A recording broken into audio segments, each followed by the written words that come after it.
runs heavy, leap down, rock steady, meet ground.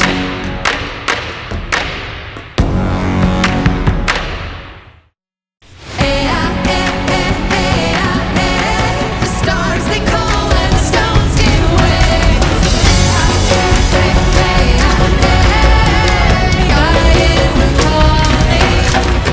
Track 2, Gaian Pulse. Ooh. The first time I heard this song, it changed me.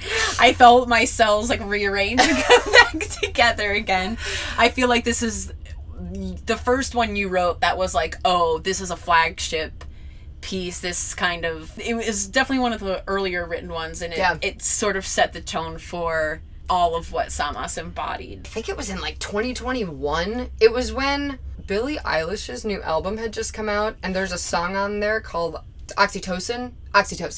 And there's literally this, like, she has this quality where she sings really low, and then this, like, crazy bassy stuff comes in, and it, like, goes back and forth with that. Can't take it back once it's been set in motion. And I literally heard it, and I was like, ooh, I want something kind of like that, but not at all on the same subject, and I want it to go back and forth between, like, the self and, like, rhythm. Tremors in my bones, such a sweet vibration.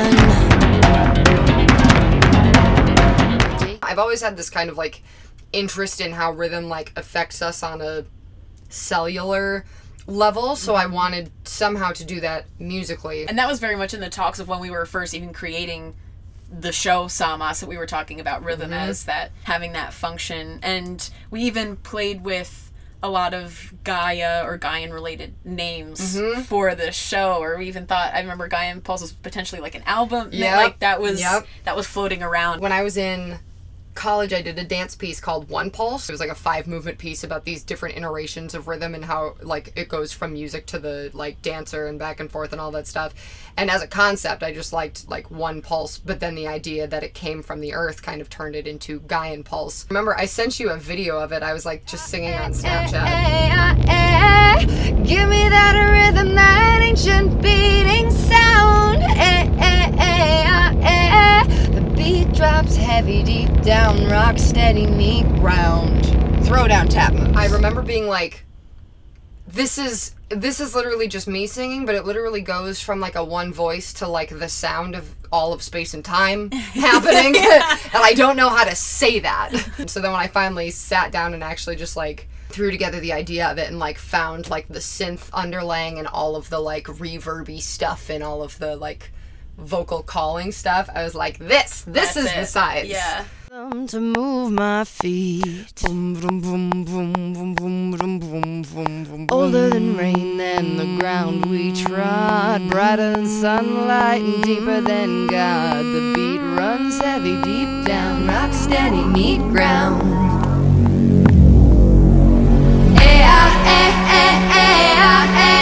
The stars they call and the stones give way.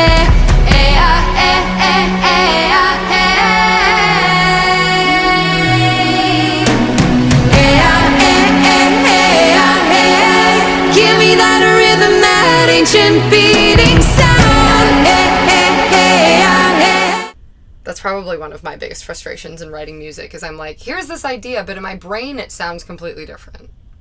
That was also one of those where she's like, I'm not writing anything good. There's nothing that's like has like the right vibe. And then all of a sudden this came out and it was like, here we go. Well, here's that. Well, because I remember too, in thinking about the solo show, I remember being like, oh, the cool thing about this is it'll go from singing to tap dancing. Because doing both of those things at the same time is not really smart. But having a song where it goes hard from singing right into tap dancing and then back to singing into drumming, it was like, well, that's a thing that we can do, and as long as it's all intentional, it'll work. And it's so fun to perform too. I think that's definitely one of my favorites. It's also just like the all-encompassing, like, this is what sämäs is. It has all the pieces. It has the singing, it has the drumming, it has the tap dancing, it has, like, lyrically, you know, the, like, one pulse, one beat, one true life force, like, yeah. It is what we wanted the whole show to be about. So it seemed like a good second track for the album. The demons and takes no toll. It brings it the sunlight till the very soul.